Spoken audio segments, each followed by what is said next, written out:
Topic Thunder, it's Topic Thunder. Just acknowledging knowledge with no scholarships. It's Topic Thunder, it's Topic Thunder. Breaking everything down, tech to politics. It's Topic Thunder, it's Topic Thunder. We don't tell you what you want, we just give you what you need. It's Topic Thunder, it's Topic Thunder. News, blues, and views from these Chi-Town streets. Topic Thunder. Hello, ladies and gentlemen. Welcome back to the program known as Topic Thunder, sailing from port aboard the USS Rapapa. My name is Brooks. That is Ben. Welcome into the world's most dangerous chat zone. We call that the Thunderdome, and it is the heartbeat of the show that we call Topic Thunder. We fashion ourselves as the Internet Saloon. And we mean it because Ben and I are going to pour you guys some conversation. And it's already a bustling VIP and VIP. Holy smokes, I was going to talk about this, but we have a special VIP in the room. And one Aaron Peterson. Wow, that blows my mind that young man is listening to us do this podcast right now. Super cool, because I actually got a chance to see Aaron over the weekend at a birthday party for cousins Ari and Ivy, and I had a really great conversation with the young man, and I mean it, like young man. That's what I'm talking about. That blows my mind that you could say those words about him. We say we sound really old like old men-ish, and the gray in our beards is getting grayer as we say it. By the second too. Now it's starting to show up in watch my your mustache. Language. I am sorry, I cannot watch my language. My own children can attest to that. So I had a little conversation with Aaron, and it came up that he listens to the show. Awesome, right? He paints. He just started getting into Warhammer 40K, which is like that miniature, like kind of like top-down war game. I never played that. But it sounds incredibly complicated. I'm sure it's all dice at the end of the day with these games. It's all just a roll of dice and stuff like that. Like who's got more dice, who gets it up, that kind of shit, right? But like one of the things of 40K is that they base the game around all of these like miniatures, and you have like miniature armies that you can paint and customize. You can have your own so he's really gotten into that, and he listens to Topic Thunder while painting his very Warhammer cool. stuff. Awesome. So and thank you, Ma Jordan. I am old and proudly wearing it, to be honest with you, and hoping to share a little bit of that earned wisdom with you guys here today as we're going to do what we normally do, kind of run through a gamut of topics, some tough with some palate cleansers in between. We try to end up really nice and light and set ourselves up for a striking landing in a lightning round, but lightning zone. Oh no, that's too fine. I just inadvertently created a new timeline where there's a lightning zone. Ladies and gentlemen, brought to me and bought by Gigi, Amy. Wow, that is the second Steve Dahl reference in regards to your shirt. He made that own reference before we came on the air. Truth be told, that Chris would be the one that would know.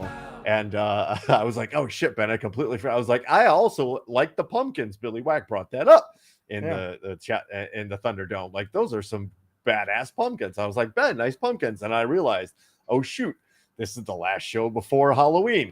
And I literally just told Ben's like, I'm Dennis Rodman of the Pistons. Yeah. Okay. Have at it. I was like, I'm a bearded Steve Dahl. Yes, exactly what I said. Thank you, Aunt Chris, for recognizing. A bit morning zoo crew. It is.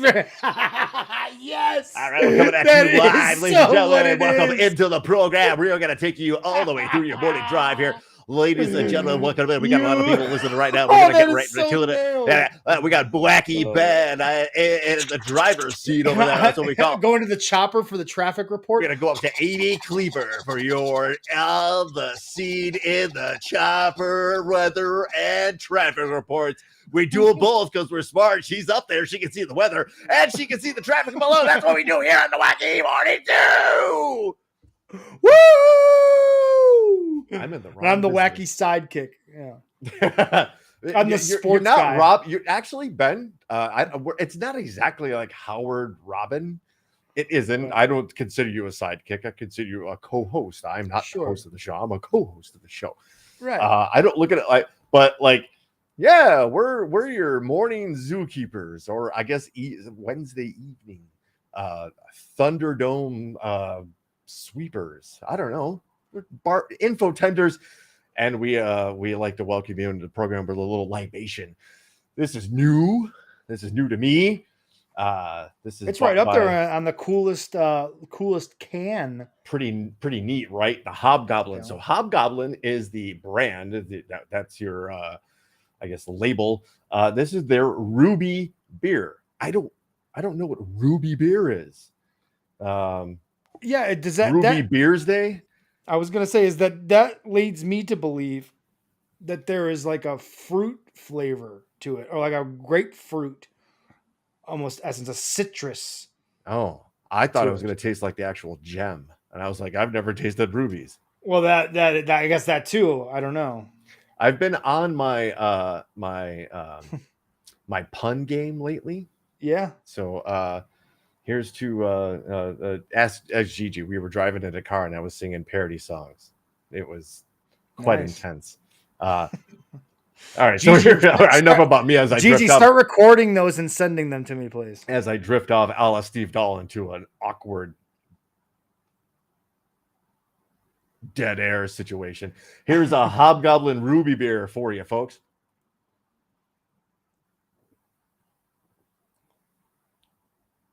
Okay. So it's kind of more on the line of like an all right. Wait, I hold on. There are definitely hints of a little bit of sour in there as it finishes. Okay. But it begins, the original like taste and bouquet is more of like an Irish red, which Gigi and I were talking about. And then again, I credit to her. She bought this for me. Thanks, babe.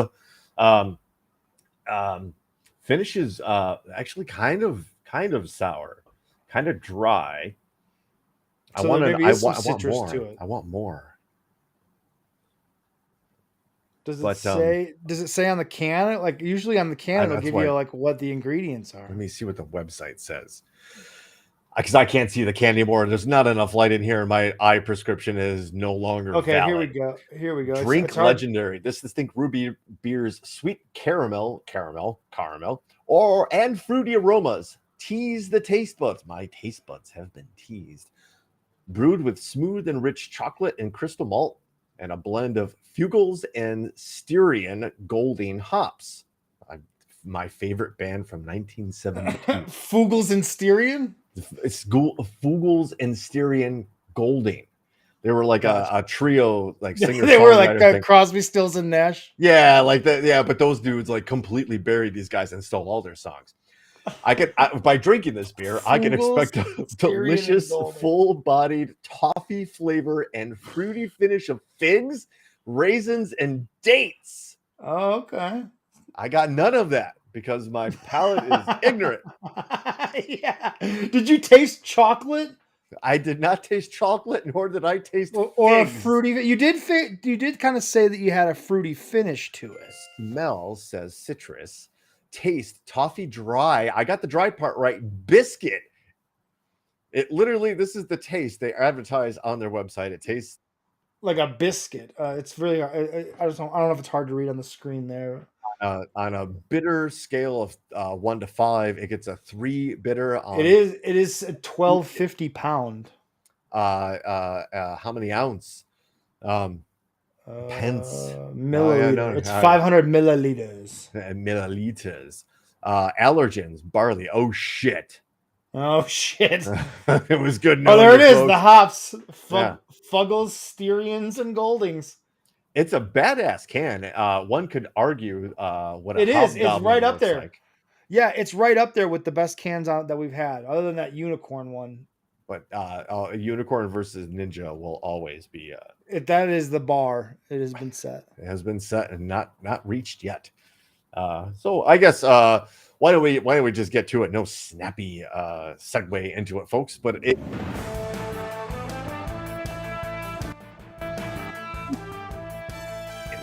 Nobody's done it before or will ever do it since. Anybody got anything to talk about lately? Is there anything going on in the news that we should talk about? It's getting really hard to find news. I can't get away from this, right? Amidst all of the other conflicts that we've seemingly covered in Ben, this is episode 132 Topic Thunder. I feel like we're becoming more and more war correspondents than just bringing happy news to the people. But I feel like it's our duty to kind of like take a look at the news the way we take a look at the news, and you folks join up. It's the world's most dangerous chat zone for a reason, because we share and respect opinions. So of course, those are the rules of the day. If Bobby Suzuki shows up, let's be kind to that poor soul. Why don't we? Even though we don't know who you are, but we have several suspicions.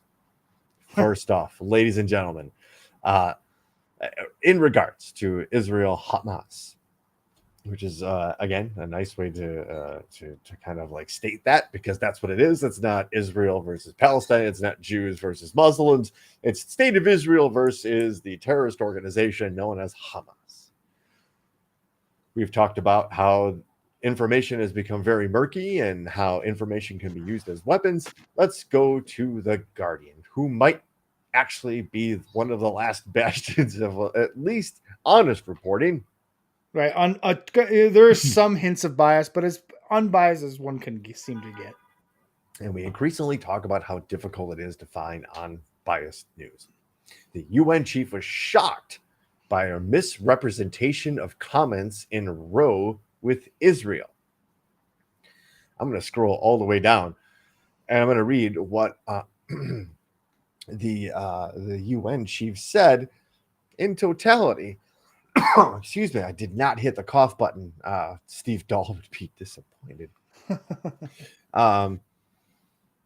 Basically, the UN chief in a I lost my bookmark, folks. Here it is. This is the statement in totality. What this was said by the UN Security Council on the UN Security Council on Tuesday. Quote, it is important to also recognize the attacks by Hamas did not happen in a vacuum. The Palestinian people have been subjected to 56 years of suffocating occupation. But the grievances of the Palestinian people cannot justify the appalling attacks by Hamas. And those appalling attacks cannot justify the collective punishment of the Palestinian people. That is a statement by the head of the UN. Mm-hmm. Fairly benign, what you would expect. There's find me a weak spot in that statement. There's a very level-headed way to approach the subject. Yeah, it is what, but it's also what we're all thinking. Like this is not exactly a black and white situation as many of these things are, but I don't know that we've ever had something so like in the gray, and not so much in the gray regarding what's right and wrong, because the murder of any human being is wrong. Attack and killing of any women and children are wrong, according to rules of warfare. We've never seen something that is so gray that like, I can, whatever, right? You have this statement by the head of the UN. That's not what Israeli media and apparently the UN representative of Israel went on a tirade about. They only published the first two sentences and said, it is important to also recognize the attacks by Hamas did not happen in a vacuum. The Palestinian people have been subjected to 56 years of occupation, suffocating occupation. That was what they just cut it off there.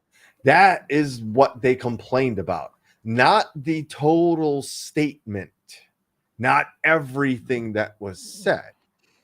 And it's very important to hear the whole statement right? Not parsed Yeah. up information. Context matters. Full Yes. context matters. Especially when lives on both Right. sides are Literally at stake. a tremendous humanitarian disaster, along with What is going on in Gaza right now is horrendous. Horrendous, the images that are coming out of Gaza right now. And unfortunately, there's not a whole lot of images because there's not a whole lot of media that is actually allowed into Gaza. If they weren't already there, there really is not a whole lot of media access getting into Gaza right now, from what I understand and what I've read and seen. But the images that are coming out now, I mean, it is just people that have nothing to do with Hamas being caught in the middle and being that not only bombed, but then purposefully denied aid to help them when they're injured and their lives are destroyed and their homes are destroyed. I don't see how this makes the situation better. How are we how is this getting it any closer to a resolve? There doesn't seem to be a want for a resolve. We're still, and here we are a week later, we talked about this last week, we're still in the eye for an eye phase. I think my dad has solved the problem to a two-state solution. You don't have a voting solution. You agree upon a set of boundaries, and every 4 years you have a soccer match, and that determines the winner. And that country they're the president. Actually, that's in a two-state solution. Just play a soccer game, settle this. There's nothing to settle. It's That's just it. At the core of it, people. you can't settle this. There is no settle of this because both sides feel like they have a for lack of a better word, right to exist in these areas, and the other side doesn't think that they do have the right to exist in these same areas. And this is something that is cultural over many, many, many, many, many generations of families and peoples. Thousands of years. You're never, there is, and unfortunately, there is no good way that this ends. But I know this, throwing bombs in the middle of civilian targets. Here's what's getting me the worst, Brooks. And I'm going to go on a little bit of a tangent here, but this is what fucking gets me all riled up, right? Intelligence officials from the US and Israel will tell you that they believe that Hamas is underground, literally underground in these tunnel systems. That's what they believe. Yet they are still bombing cities occupied by just residents. And then they have the gall, Brooks, to go on television and pitch it as this is Hamas did this to you. Hamas is holding you as hostages. So be mad at Hamas that we bombed you. Don't be mad at us, be mad at Hamas. That's the pitch that they're trying to sell to these Palestinian people. It's terrible. They're saying we know Hamas is underground, but we're still going to bomb civilians. How are they not the bad guys in this? If I didn't tell you which side it was and I just described that to you, you would say, shit, that's the bad guy side.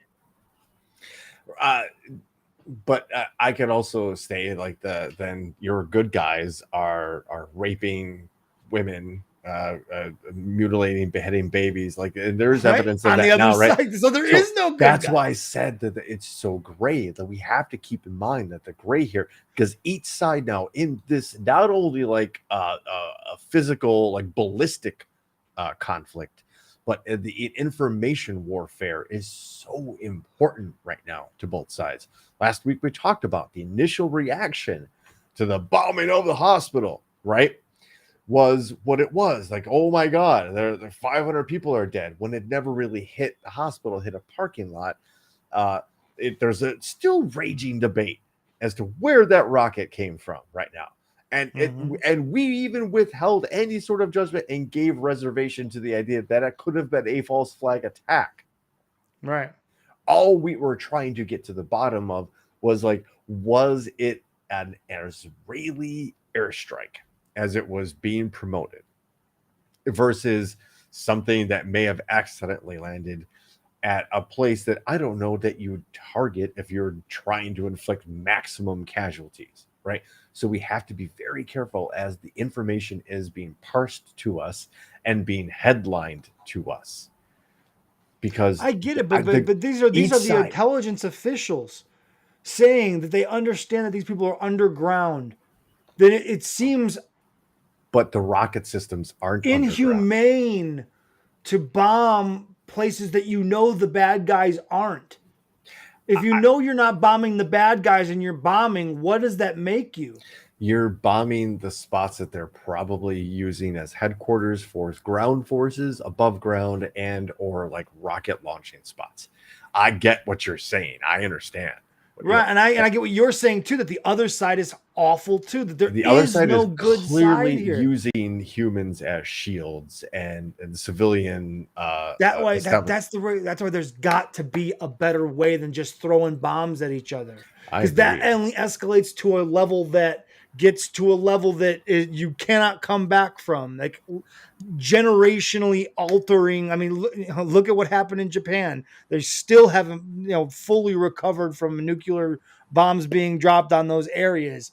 We're getting to that point where that's where this goes, right? If they just keep tossing bombs at each other and there's no sort of diplomatic effort put in whatsoever to try to find some sort of ceasefire, because there is no ceasefires off the table right now. Israeli officials and U.S. military officials have publicly stated that they believe at this point their rhetoric is a ceasefire would be a win for Hamas. And I just feel like they're not getting the point here. The point is the ceasefire is, let's stop killing innocent people that don't have anything, and they're not Hamas. Let's find another way. Let's find a better way, because just throwing bombs in the middle of populated areas is not the way to handle this. It's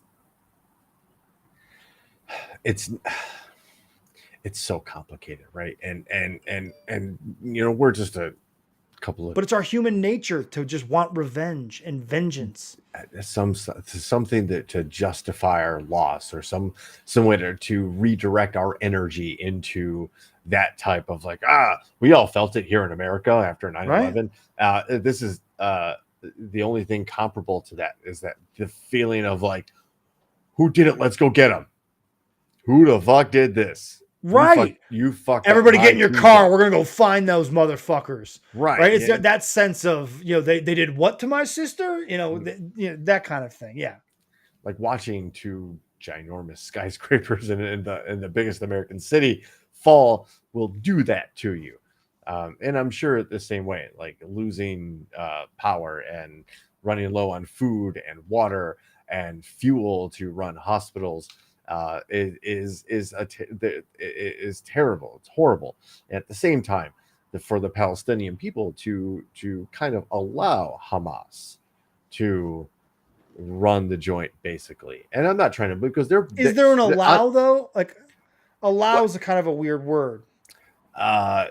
They're a extreme militant group with a heavy arsenal of weapons, and obviously great leadership that knows how to plan things well in advance. They're not just dummies. Funded. Which is foreign state funded, and also foreign state funded. Yes, they got a lot of these guys that participated in this attack on the 7th of October apparently received special forces training from I don't want to say their name for legal reasons, but it sounds like Iran somewhere today. Right. Yeah, and if we start getting Iranian bots in the from YouTube, we know that we struck a nerve. We tickled them. Yes. I think I'm skipping ahead, but it speaks to one. We can go back, but it speaks to one of the. What am I trying to do here? Come on, here we go. this right here, like this is a headline that is anger inducing to me. I was gonna say like that's their response. That is oh, Fiona, you're all wet. You were outside. Okay, hi. Welcome to the studio, Fiona. You can't see her, and she's not sitting on my lap because she's all wet. Apparently, it's raining outside. Weather alert. In response to the dire request for such simple things as fuel to run generators, to run hospitals for people who are on life support, and necessary power for like an OR or something like that. The Israeli military says, ask Hamas for fuel. Apparently, because Hamas has more than 500,000 liters of fuel in tanks inside of Gaza. And they don't, the Israelis don't want to bomb that because that would be probably obviously you would make a big explosion. Horrific. But on the same note, Ben, again, headlines are great, but they mean nothing until you read the entire story in the same story. Maybe in the same story. Yes, a senior UN aide told the UN Security Council earlier on Tuesday that the United Nations has 400,000 liters of fuel on trucks in Egypt ready to go in and provide that fuel to the Palestinians. However, Israeli military spokesman Daniel Hagari said on Tuesday, accused Hamas of stealing petrol, adding petrol will not enter Gaza. Hamas takes the petrol for military infrastructure. Do you see how this keeps going in a back and forth? Like, Israel's not wrong. It's not just hospitals, but also desalination of water is huge. Oh, yeah. Huge. And they can't bake. They have, which is another huge thing. The simplest way to feed people bread and water. Literally, we're talking about bread and water. Like the bread lines are awful. I saw an interview with an American who lives in Gaza, and she was saying that the bread lines are outrageous. The running water stopped like in that first day after the attacks, and that you basically have these jugs that you have to spend all day walking around town, what's left of town, trying to find a spot that has running water. And when you do finally find a spot that has running water, there are hundreds of other people also trying to get that water. And you can imagine the desperation that all of those people have, and the impatience that those people probably have in having to wait to get water. The violence over resources like that. I mean, it is just an awful, awful, awful situation that's going on in Gaza right now. It's terrible. Hamas could use that fuel that they have there if they were good guys for their cause, for their people, right? And Israel could let that other 400,000 liters of fuel in, but they have legitimate concerns that Hamas is going to steal it, which they probably could. Yes. But do you do it on the do you not do it on the chance that it does get stolen? I can't let people suffer.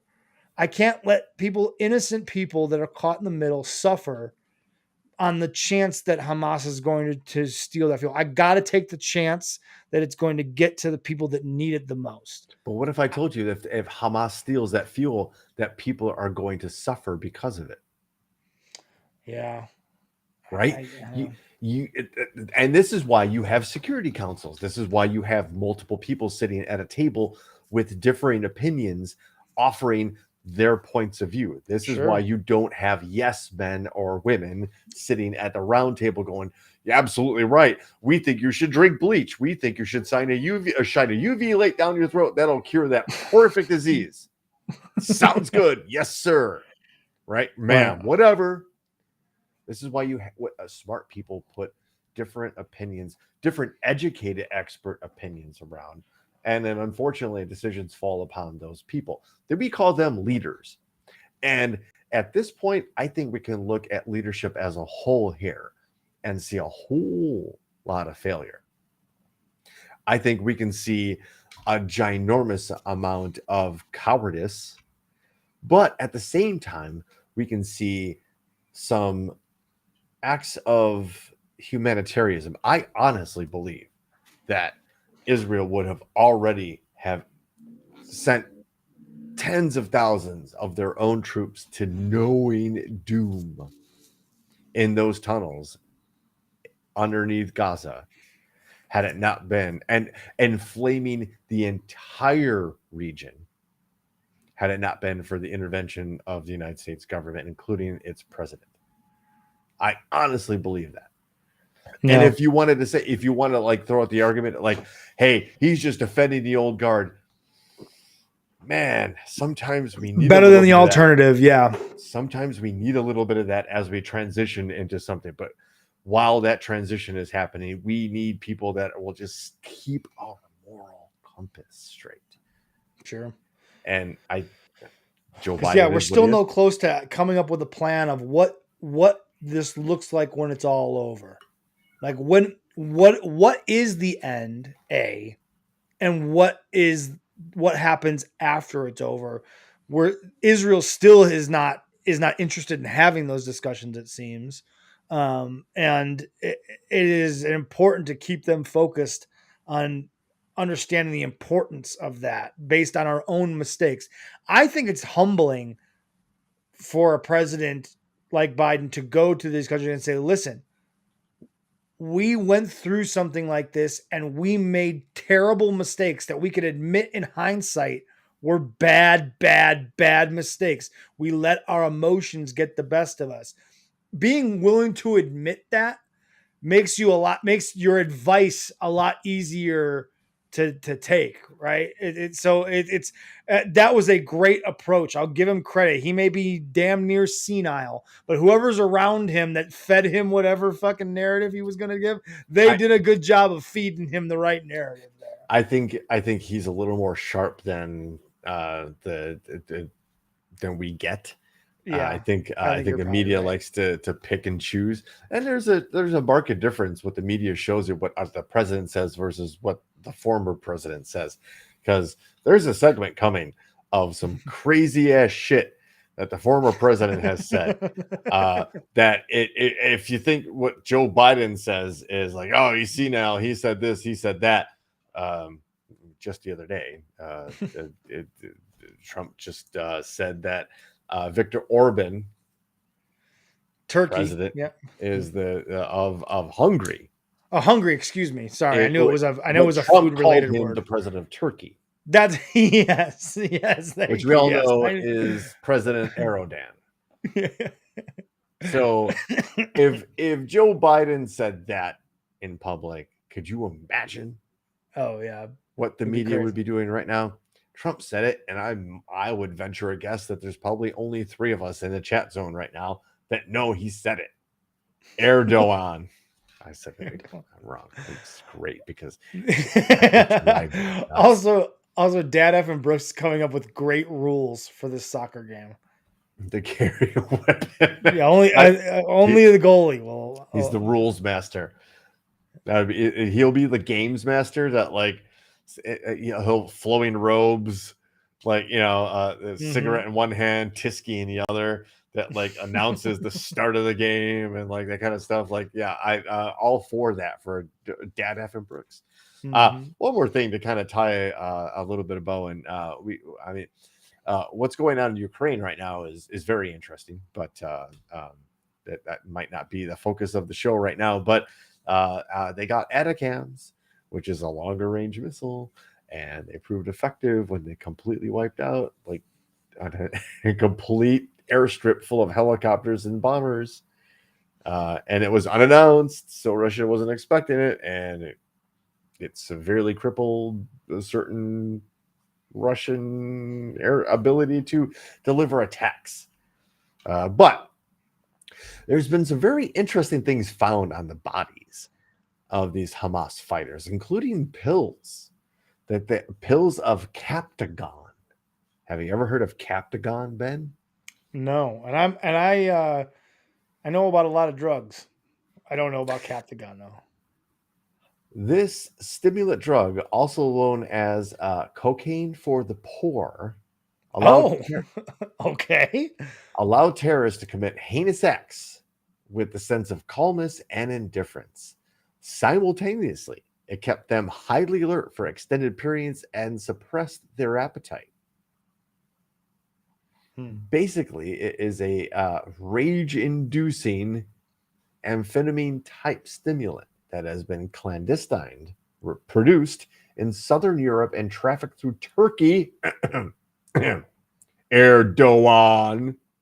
To the consumer markets on the Arabian Peninsula. This is not the first time we've heard of stimulants being used in the battlefield. In fact, it kind of No, goes I back was to just the gonna Nazis. say that, like the Nazis. I was waiting for you to stop because I was gonna say, wait a minute, did you just read a story about the Nazis? Because the Nazis literally did the same thing. And the same thing is almost the same drug is being found on Russian soldiers. Hello, Rick. Found dead on the battlefield in Ukraine. A For the very same similar reasons, the substance. exact same reasons they're using these amphetamines. Go get him, Tiger. Yeah, you could stay up longer, you could stay a little more focused. Yeah, Run a little bit farther, catch the run a next little bit bullet. farther. Yeah, got the blood's pumping a little bit We don't better. have to Yeah. feed you rations. We didn't even really give you a helmet that was like anything worth a Well, damn. look, it says here it allows the terrorists to commit heinous acts with a sense of calmness and indifference. Simultaneously, it kept them highly alert for extended periods of time and suppress their appetites.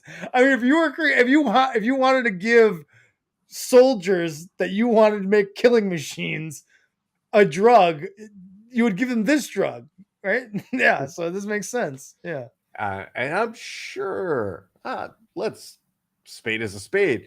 I'm sure the U.S. military has something similar, and I will bet money.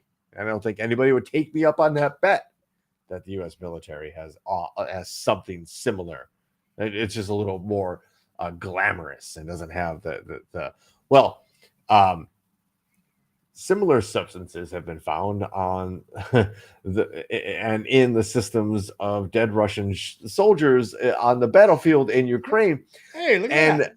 some of these soldiers, even though they are dead and might be missing their head, are still twitching because of the effects of the drug while their corpse is lying on the smoking battlefields. Holy shit.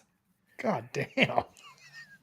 And I look, Is it so? The same? Are you saying the same drugs, like the same pills, are being found on both soldiers? Because if that's what you're saying, I want to first confirm that. That's what you're saying. The same pills are being found, I or the won't same kind say of that. drug, The same amphetamine type drugs. type drug. I'm not going to say it's the same Okay, drug because I was gonna say don't that would really be have evidence. another connection between Russia and Well, Hamas. I think I'm drawing a straight line here, Ben. To be honest with you, Thank you. I was hoping I was catching on, but yes, yeah. Here's another connection between Russia and Hamas. Wow. and imagine that Surprise, the same surprise. tactics, right? Yes. The same like torture people, the same like rape and murder It's like they're tactics, using the and same playbook. imagine that. And I'm It's sure, like like they're getting information from somebody. who that might have visited the Kremlin a couple of I don't times know. last year. I don't know. It's I that don't know. wacky morning zoo. Hey. So again, the same thing. The Germans did it for sure. And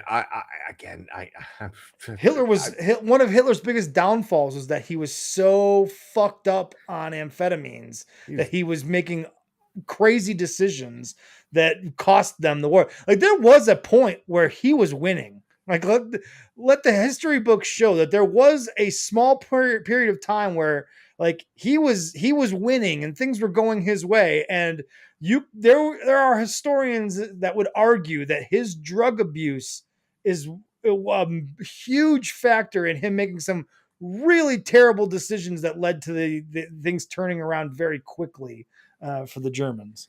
I just want to point out first that Gigi, Amy Cleaver, was the first one to I was just about to say that he was gacked out on Whoop Chicken. The same. It's a thing.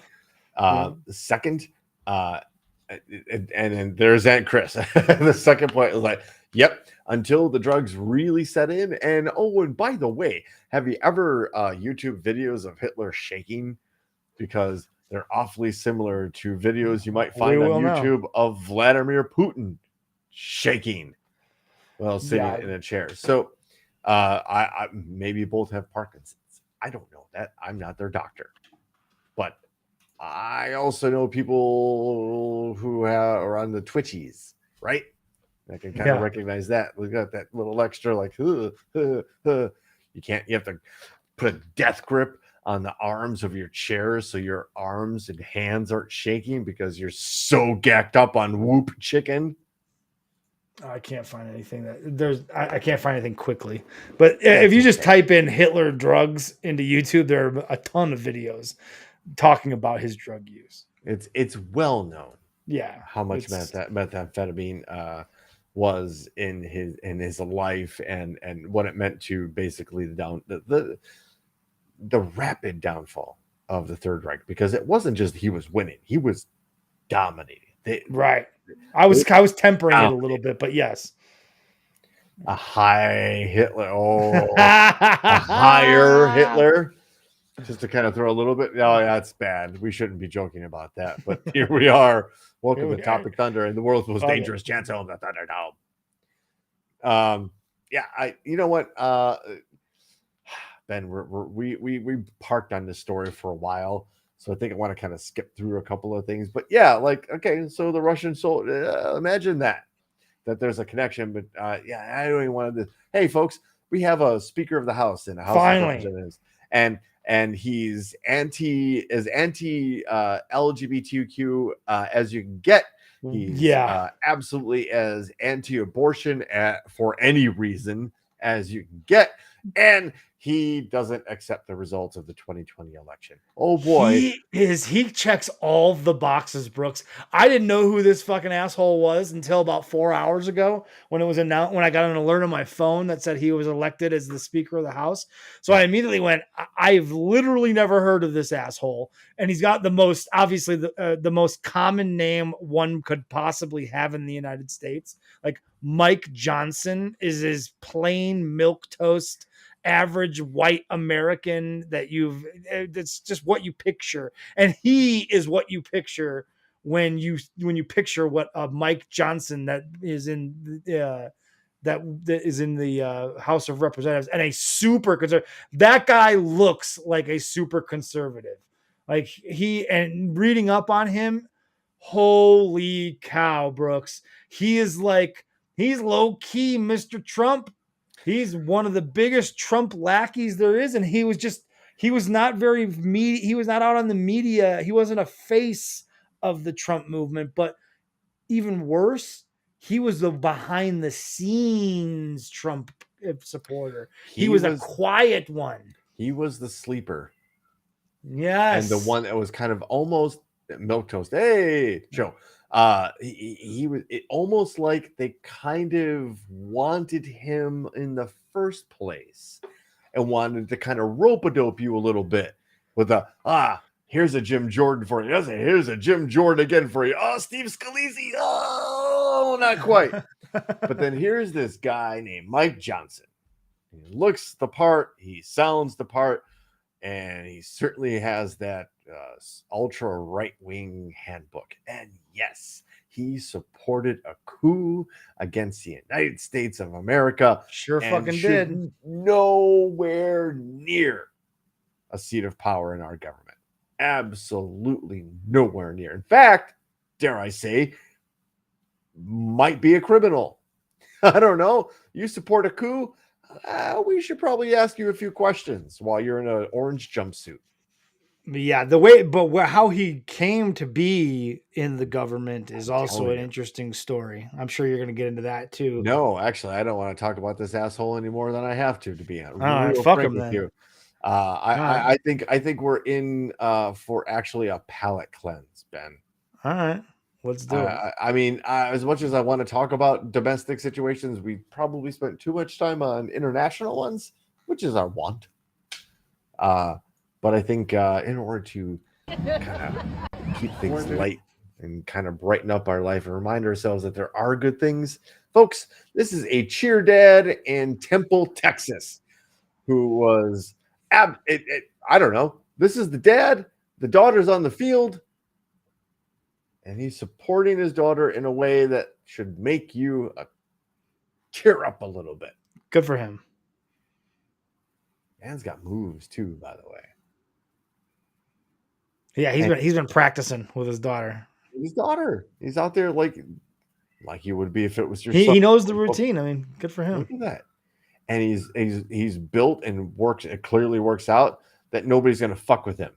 Too. I like that part too. Like, go ahead and say something to that guy, right? Sure. It'll be a dance off, and you're gonna lose. This is much better news. This is much better than the other news that's coming out of Texas these days. Well, we were gonna you want to talk about that?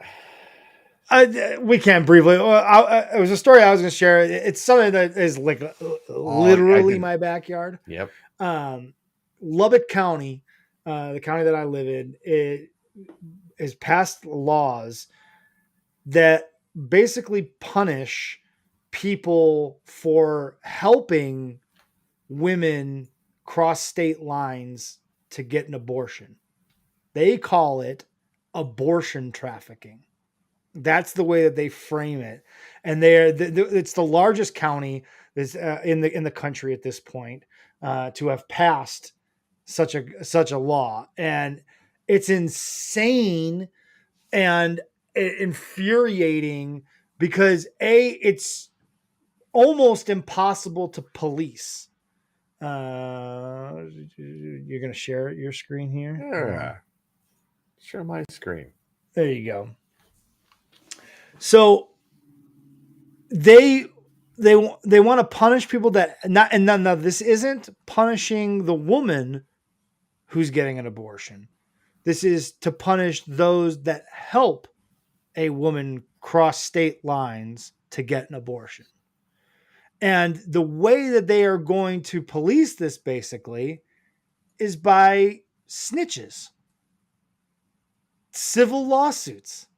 They're going to allow pro-abortion or anti-abortion psychopaths to creep around on Facebook and social media and see where people are getting help, getting abortions, and then they can snitch on them and sue them for helping someone get an abortion. And by the way, I just want to point out in this same story is a picture of a baby. Right. Together we rise. Yeah. Texas, Blue Cross Blue Shield of Texas, baby. It's so insane. And obviously this needs to be challenged because, and I say this because Brett Kavanaugh, who we've talked about many times on this very airwaves, about how conservative he is and what a conservative asset he is and how dark money put him in the place that he was to make decisions that support things like this. But when he struck down Roe versus Wade, in his decision, he pointed out in there, in his decision, that he wanted to make clear that punishing and restricting people's movement over state lines was a line that he didn't think should be crossed. And this crosses that exact line. Like, the government is basically in their own way restricting free movement of citizens. Let me across quote state lines. Justice Kavanaugh here. Quote, may a state bar a resident of that state from traveling to another state to obtain an abortion? In my view, the answer is no, based on the constitutional right to interstate travel. End quote. So I think this is something that I hope someone is going to challenge and take all the way to the Supreme Court. I think this is another thing in Texas where they're trying to punish. This is very similar to the law that they tried to pass, where you could snitch on women getting an abortion, and you could civilly sue them for getting an abortion. They're incentivizing snitching, is what this all is. The same thing with what Florida did with like you can't bring water to people that are in like voting lines, and people can call you on Right. it. And imagine that. That's kind of what happened in places like I don't know, Nazi Germany. Yeah, Because it's crazy. Bounty hunting women, exactly. they encouraged people to snitch on their neighbors, and it became almost like the Salem witch hunts, that like even if you were being suspected, or your dog pooped on you, their dog pooped on your lawn, well, you make a private phone call and say, I think these people are Jews, I think these people had an abortion, and there isn't a knock on the door. There are a bunch of people in stormtrooper outfits, not Star Wars stormtrooper, but like SWAT outfits, and knocking down your door, heavy weaponry pointed at your face, and dragged you out, and no one sees you again. Yep, this is every week, Brooks. There's more and more of this stuff coming out of right-wing conservative state legislatures that just are mind-boggling that it's allowed to happen. And just to put it in perspective, you know how liberal I am. Lubbock County is literally one of the most conservative places on planet Earth. It was one of the top 5 counties in terms of percentage of people who voted for Trump. I don't know how you and Adrian do it. And 2020. So, was it 2016 and 2020? Is that what it was? Yeah, I know. Right? 2016, 2020. Yes. Yeah.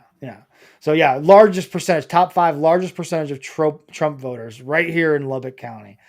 And here I am, my super liberal, socialist, leaning, almost communist, Bob Probert loving. Yeah, son of a bitch. How do I do it? I don't know. Woo! You almost need to do a woo. Ben, let's speaking of Jews, Ben, why don't we just continue this topic? Why don't we jump to that 20? That's a great segue. Why don't we jump to that 23andMe study story, right? This might hit home, as 23andMe user data targeting Ashkenazi Jews has leaked online. Okay. A database that has been shared on the dark web forums and viewed by NBC News has a list of almost 1 billion people who have allegedly used the service and turned up to be Ashkenazi Jew. That's a very, I guess, like what's the significance? Like of the OG Jews, I guess, is the okay, gotcha. The crude way of saying that, like the I guess the original Jewish heritage, right? Gotcha. Because it's a bloodline, ultimately, right? Ultimately, yes, and that's why you're not Jewish unless your mother was Jewish. Is basically to show you that because you shared your mother's blood, that is if your father was Jewish and your mother was from Mars, you're not Jewish. Interesting. If your father was from Mars and your mother's Jewish, you're Jewish. L'chaim, welcome to the club. A database. And it's all a belief that your bloodline dates back or runs back to like Jesus, right? Or Abraham. Abraham. There you go. Abraham. I knew it was one of those two. Yeah, all 3 major religions are basically Abrahamic religions. They all have the same basic origin, technically worship the same God, but don't tell them that. A database that has been shared on the dark web and viewed by NBC News lists 1 million people who allegedly have used the service of 23andMe. It includes their first and last names, sex, 23andMe's evaluation of their ancestors, and where they came from. The database is titled Ashkenazi DNA of Celebrities. Though most of the people aren't famous, and it appears to be sorted to include only people with Ashkenazi heritage. NBC News was able to verify the data of 2 23andMe users in the breach as authentic. Quote, Crazy. This could be used by the Nazis. One person who appears in a database says, no, one person who appears to know exactly what's happening here is what that quote should be. The company is still investigating the incident, but is treating the leak as authentic. What did you think was going to happen? In an email statement, a 23andMe spokesperson said that the company believes it wasn't hacked per se. Instead, it believes that the hackers simply gained some user's password that had been hacked and leaked from other sites that exploited the fact that 23andMe can give users to vast access to information of other people's genetic information. In other words, wait a minute. So if you sign up for 23andMe, you get access to other people's genetic information? No, that's part of hacking. Is that once you are able to crack the security sphere, you then are able to access anybody's shit. That's called hacking. And for them to blatantly say in the same statement, we weren't necessarily hacked per se, and then in the next sentence said it believes that the hackers simply gained some users' passwords? What the fuck do you think hacking is? On what level are you? If you wrote that sentence as a PR spin and crisis management firm and got paid for it, God bless you. I want your fucking job, because I can write that and I can make it even simpler and smoother like sweet candy. We weren't hacked per se. We just, other users were hacked, and then these hackers gained their passwords by hacking their accounts, but we weren't hacked per se. And you gave out a list of a very specific group of people. Yeah, well, it gave out, not real. I mean, they got hacked by, and the hackers seem to have organized that list, right? That's what I'm gaining from this. It's not like 23andMe was like, here's a list of these people. But this just goes to show you once again, somebody's data. Human beings can't have anything nice without fucking it up. 23andMe was just like, hey, do you want to know your family's history? Do you want to know who you might be related to? And Nazis have fucking invaded and created a hit list out of it. I mean, we just can't have anything without shitheads fucking it up and using it for fucking shithead purposes. Ben, human beings suck, is what this basically says. On the 11th of October, I received an email from 23andMe. One of those people that submitted their DNA. Yeah, I want to. I really do. I want to. I think it's a cool idea, but and I was informed my data may have been compromised. Oh, really? Yeah. On the 11th of October. When did this story come out? This story came out on the 7th of October. Which falls a couple of days. Yeah. Once the story gets out, that's when it's important to the company. Yeah. Right? Yeah. Oops. Sure. Oops. Okay. Speaking of oops, Ben, have you ever struggled to open a jar? Yes, I have. Yes, that's definitely happened. Has your significant other struggled to open a jar and handed it to you and said, "Can you do this?" Yes, and I have also failed, and I am man enough to admit I have not been able to open up a jar and given it to my significant other who was able to open up the jar. So. We all know Adrian's a certified badass. Yeah. Well, same thing is happening to NASA. Ben, we talked about how NASA sent a satellite out. I remember this image before. Asteroid. Yes. Right. They literally grabbed a little sample of an asteroid.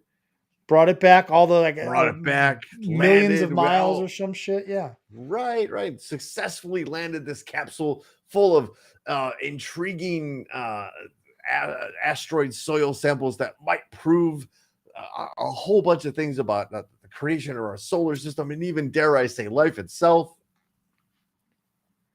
And they can't open it. We can't get it because open. it's That's fucking stuck. great. The Jesus. sample. So, the sample canister. Did they run it under hot water? Did they tap it with a spoon? Nothing?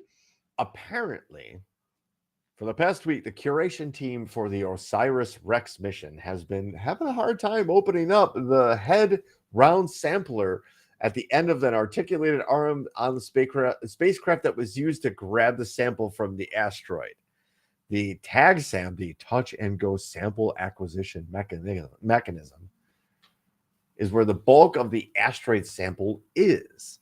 And therefore, it is being carefully handled by members of the team through a specialized glove box under a flow of nitrogen to prevent contamination. Have they tried using a dish rag? Quote, after multiple attempts at removal, the team has discovered 2 of the 35 fascinators on the head could not be removed with current tools approved in the OSIRIS-REx glove box. NASA wrote in a blog post on Friday, continuing to quote, the team has been working to develop and implement new approaches to extract material inside the head while continuing to keep the sample safe and pristine. You gotta smack it on the bottom of the canister. Just give it a little, we've all done that. Felt, right? The problem is this thing's from space, and we have to keep this thing pristine, free from contamination. And they're literally doing one of those weird things where they have this weird structure, like this sealed glass vacuum environment, where they have to use special gloves and come in like your handle. Anybody's who's ever handled chemicals under a hood. They're literally like special gloves, so they have special tools approved for this. And apparently, they don't have. They didn't think of this ahead of time to figure out that there might be a problem. So develop a tool that would be approved in time. Imagine that this thing traveled back millions of miles, and they had plenty of time to think of this. Think about this, right? Think about how simple we're all thinking this is, and the absolute complex idea that we sent something into space. I would assume most everybody has. Oh my god! If you haven't handled chemicals under a hood, I don't know how you're living. I don't know how you get your kicks, and now I don't want to know how you get your kicks. Weirdos. Leave it to Billy Whack to pick up on the most insane thing that you've said. Make me visualize it. Yeah. Brooks under a hood. Speaking of being under a hood, okay, fine. Let's double down on it. Let's double down on how cool our bodies are, specifically our immune system. Okay. You want to see footage of a human white blood cell chasing bacteria? Okay. I did. Oh yeah. Check out. You want a hero, Ben? You want a hero until the end of the night? Here's your white blood cells chasing around a piece of shit that's trying to get you sick and kill you. It's those little specks, right? It's right. Those little. They're furiously trying to avoid the ginormous. Gotta get out of here! Get away from me, you fucking blob! I'm trying to do some shit here. I'm trying to be a bacteria. No, I'm trying to kill this motherfucker. What are you doing? Got you, bitch. Got you, bitch. Atari Pac-Man. It's a weird. It is like a video game, yeah. And that's what's going on inside of your body right now. That's fucking right crazy. now. That is what Topic Thunder is all about right there. We opened the show talking about we're killing each other for no goddamn good reason other than belief in a flag or a religion. And we all have this going on. That's what makes it. We're all human. At the end of the day, whatever differences, whatever skin differences, religious difference, ideological difference, Skin That's a color rough me up. difference. Skin difference is a Skin- rough me up song. Yes. It's my 5.5 favorite rough me up song. Skin difference. It's different every time you hear it. That's why it messes me up. Skin difference. Billy wagging our hair right there when you say some stupid shit like that. Welcome to Topic of Thunder, folks. If you don't know Rough Me Up, we should do a whole show on Rough Me Up, actually. Anyway, neither here nor there. Ben, I lost my train of thought. Oh my god! And that's fine, and that's good because this next shit. segment is meant to do something we don't normally do here on the show. But I'm gonna toot our gosh darn horn right now, ladies and gentlemen. Sometimes we here at Top of Thunder, we see things and bring it to you well before they become cool. Trust, it's happened multiple times. It's not time for the no. Hold your lightning bolts, folks. Hold on to your lightning bolts. Yet. It's a preemptive bolt. I noticed something during last Sunday's Bears game, and I was like, "What the?" I was validated. I was absolutely 1,000% validated in my suspicions that not the white blood cells, a touchdown dance, celebratory dance mimicked something that we brought to you weeks ago. Oh yeah. The Chop Fest thing that those people are doing. That's great. Video play a couple times because they nail it. And I don't know if we have Chicago Bears players watching the show. We appreciate it if you do. That'd be awesome, right? Tell the McCassies to sell the fucking team. Please tell Justin Fields to stop being bad. Stop, please. Because the whole city of Chicago is nicer when the Bears are good. Makes things more pleasant for us here. Anyway, folks. So great. That is great, though.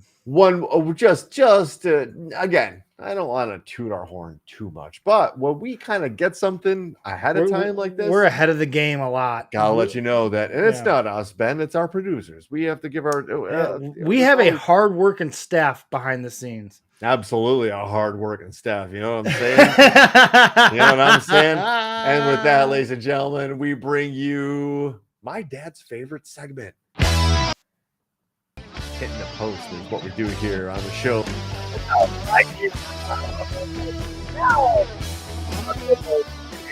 Release your thunderbolts, ladies and gentlemen. For you are in the Thunderdome. You are the Thunderdome. And well, if you're new to the segment, let me just explain really quick the rules. There aren't many, but here they are.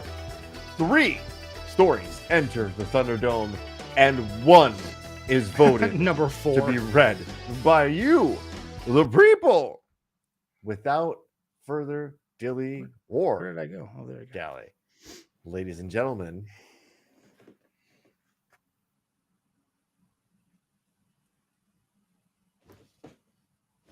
Steve Dahl, awkward pause. Headline number 1. A landscaping crew mows around a dead body, assuming it was a Halloween prop. Yes! Yes! Coming out the gate strong. Headline number 2. Man poses as mannequin in storefront, goes on shopping spree after the mall closes. That's like out of like an 80s movie, isn't it? Named Mannequin. It's true. Kim Cattrall. Looking hot as shit in that movie, too, in the 80s. By the way. And headline number 3. Compose myself. Florida woman's drunken ride at 120 miles an hour ends with, quote, violent fingernail attack on trooper. Okay. All right. There's some to digest. There's some video, though, that's pretty interesting. Anyway, folks, you heard the headlines. There are some serious VIPs throwing up the bolts, including Mr. Aaron James. So, folks, this is what the show is about. This is the coup de grace, the grand finale, the main event, if you will. It is the lightning round, so your votes matter. Just so everybody, God, you're if being you're on the runaway fence, already. you don't have a particular favorite. We're gonna go over the headlines one more time before making our final contabulations. So here they are. Headline number 1. Landscaping crew mows around a dead body, assuming it was a Halloween prop. It's so good. Any other week, it wins. Headline number 2. Man poses as mannequin in storefront and goes on shopping spree after the mall closes. And headline number 3. Florida woman's drunken ride at 120 miles an hour ends with a violent attack on the trooper. Violent fingernail attack, I should specify. It's good. Well, as good as a distant third this week. You would, and it's a rare feat when a Florida person doesn't win. I know no Florida person this week. Halloween Alternate headlines from our boy: Halloween wins again. Mannequin master and Iron Foot with tiger claws. We call that the Ryan Hansen remix, ladies and gentlemen. And he's going to vote for number 3. He went for Florida woman. The real magic is that there's still a shopping mall you can go into and essentially do this. Yeah, I agree. In the meantime, you said that it reminded you of a movie, and so I felt like we had to. This movie? We're gonna get banned in Canada. Jonathan Switcher, on sex, loves to talk to his work. You know, you're the first thing that created and made me feel like an artist. Don't you like your new scarf? He never expected Not especially. to hear it talk back. I really think I'm going crazy. I am so glad you're working here. I never thought they'd hire anyone stranger than me. You're the only one who can see me like this. To the rest of the world, he's a disaster. You're fired. He's a disaster. And she's a dummy. You were one sick puppy. But together, Hey, don't do that. You weren't so shy when you were creating me. You weren't so real. they make magic. Look at him with the And we made money, so we did weird science after this with a different cast. to keep an eye on him for me. And that guy did Police Academy. Indeed, doing the same character essentially. Oh yeah. All the girl mannequins disappeared So from is Kim last night's Cattrall. film at 11. Yes, my dear, your favorite. She is gone too. Get him! He was mentally ill. Yes, exactly. And you know, Kim Cattrall went on to do Big Trouble in Little China. So shortly And after Sex this in the was- City, and a little show called Sex in the City. You know I would never bother you when you're getting a piece of wood. Is that? Mannequin. That's the guy from Designing Women, right? I think so. I think you're correct. So all of the There you go. 80s stars, yeah. As Ben got us banned in Canada for that, I think we actually do have an. It was actually 80s closer. rapey movies. That was very rapey. Very rapey. It was cool to be an absolute asshat in the 80s to women, and that's what was marketed to us boys. So just that explains everything. It's not our fault. Doesn't it? You blame Hollywood and All right. Ashkenazi Jews. After that little sidetrack, let's hear about the real life version of Mannequin. Because it actually won, but not by what you would think. It was kind of close. It got closer than it appeared to be at the beginning. Yeah. Let me send this to you right now. Not send it to Ryan Hansen because I have a terrible habit of sending Ryan Hansen stories. Because he sends me stories and I end up pulling the link from the Facebook message, but his little chat window stays up, and then I send him stories. It's a terrible habit. You voted. We heard you, ladies and gentlemen. Headline number 2 is your winner. It's a man poses as a mannequin in the storefront and goes on a shopping spree after the mall closes. The man posed in the mall store window as a mannequin, police said. An alleged thief found a clever way to hide from authorities in Poland, posing in a store window as a mannequin. Quote, a 22-year-old with a bag in his hand froze motionless, pretending to be a mannequin in the front of a store window, police said in a translated statement. In this way, he wanted to avoid being exposed by the cameras. Police said that the clever thief posed in a window display motionless until the mall store closed. Once the last customer had left, the mall doors were secure and a man broke from his stance and robbed the jewelry stand, police said. I like that he broke from his stance like he's some sort of like offensive lineman. right? Look at him. Look at him. I know, right? Let's also give it up for the fortitude of a dude who's willing to like hold something like that for that long without like giving out. Right. Authorities said the thief came back around for round 2 on another occasion. This time he ate his fill at one of the food stations before stealing a new outfit.